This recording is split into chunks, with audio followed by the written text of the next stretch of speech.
Muscles play a vital role in everything we do. They are necessary for most of our bodily functions, with roughly 600 muscles inside the human body. They are used muscles every day, but you may find yourself unfamiliarized with its inner workings.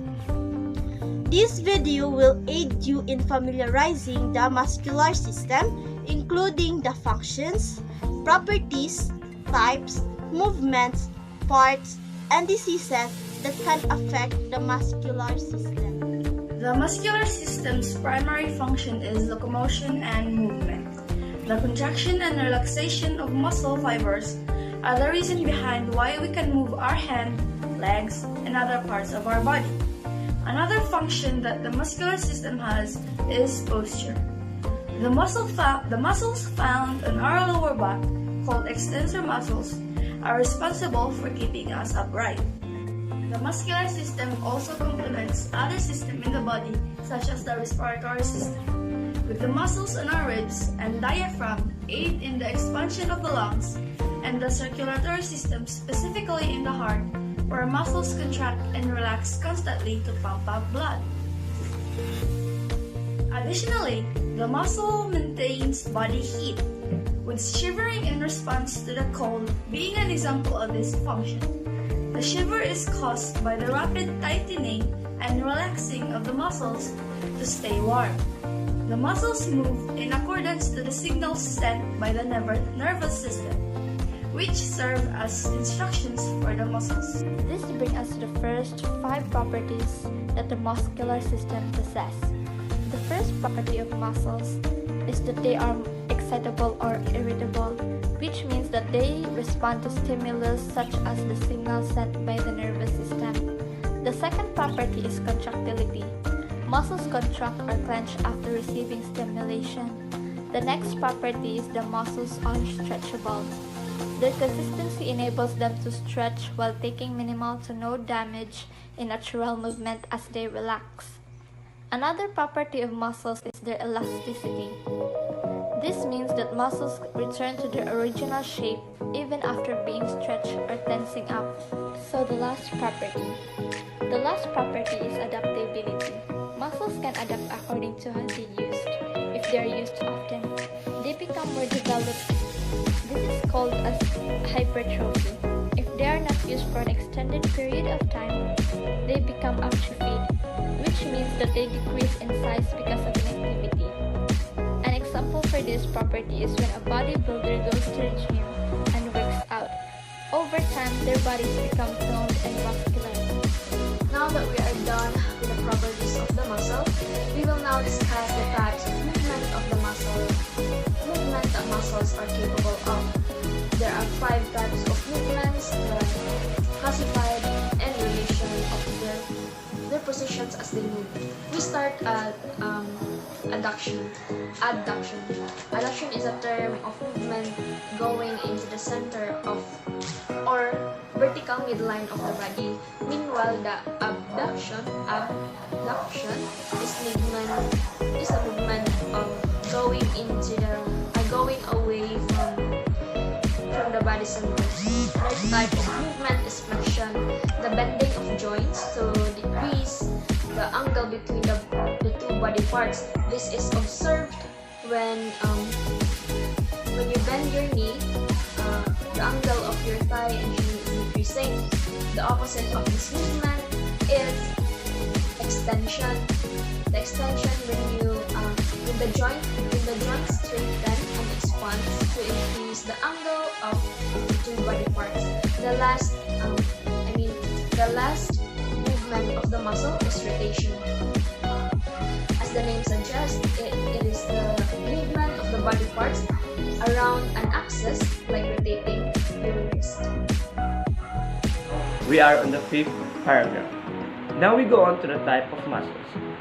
These muscles type are divided into 3 and classified according to what type of movement they undergo. They can either be voluntary, which means that they are manually moved and need conscious control for them to be in motion, or they can be involuntary, applying that they are autonomous and do not need to be controlled manually. The first type of muscle is the cardiac muscle that functions to contract for blood circulation, which is found on the heart. This type has involuntary movement. The next type of muscle is the visceral or smooth muscle. These muscles make up the respiratory and digestive organs, which are also involuntary. The last type of muscle is the well-known and common illustration of the muscular system, the skeletal muscles. These muscles are attached to the skeleton and are responsible for bodily movement. This type is classified to have voluntary, needing conscious control to be in motion. Now, we move on to the muscular system major parts, starting off with pectoralis major. This muscle is situated in the chest area of the body. Next is the bicep, which is located in the upper arm between the shoulder and the elbow, which flexes and twists the forearm. Then, we have the abdominal muscle in the abdomen, responsible for holding the organs in its vicinity and for movement of the lower torso. The sartorius muscle is a thin, long muscles in the system, found in the thigh and gives you the ability to cross your legs. Next, we have the abductor muscle, which is in the lateral side of the thigh, giving you the movement away from the body's midline. The trapezius muscle is placed in the upper back below the neck and supports the arms and moves the shoulders. The deltoid is found in the shoulders and moves the arms. The latissimus dorsi is found below the trapezius, giving extension, abduction, rotation, and rotation to the shoulders. Next is serratus, found in the upper side of the torso. It pulls the scapula forward and around the thorax. Near the serratus pulls the torso down and pulls it and moves it side to side. The brachioradialis in the forearm flexes the forearm of the elbow. Finger extension of flexor move the fingers. Quadriceps located the thighs or the extensor muscles of the knee. Hamstrings are located between the hip and the knee and connect the two. Gastrocnemius, located behind the shin, flexes the foot at the ankle joint and flexes the leg at the knee joint. The tibialis anterior in the leg flexes and inverts the foot. The soleus at the back of the lower legs helps in standing and walking.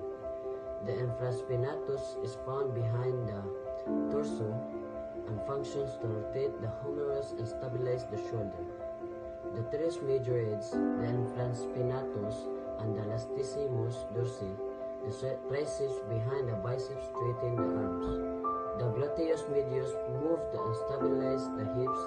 Finally, the gluteus maximum in the buttocks is standing up from the chair and running. Now that we are done with the major parts of the muscular system, now we go over to the diseases that affect the muscles. We begin with the most common one, which is called myasthenia gravis. This disease causes varying degrees of weakness to the skeletal muscles. This is caused by the immune system mistakenly cutting off the muscle's connection to the nerves, resulting in muscles not functioning. Another disease similar to this is the motor neuron disease. But instead of the connection of the nerves being severed, the nerves themselves start to degrade and die. Stephen Hawking suffered this disease. Muscles become atrophied and respiration starts to weaken. Swallowing and speaking becomes difficult. Our next disease is the rhabdomyolysis. This disease is caused by the breaking of skeletal muscle fibers and leakage of its contents to the bloodstream. Unlike the two previous diseases, this disease is mostly caused by direct or indirect injury and can be cured in its early stages. This disease can cause kidney damage caused by myoglobin from the muscles. And though the disease itself is curable, the damage done by the disease may be irreversible.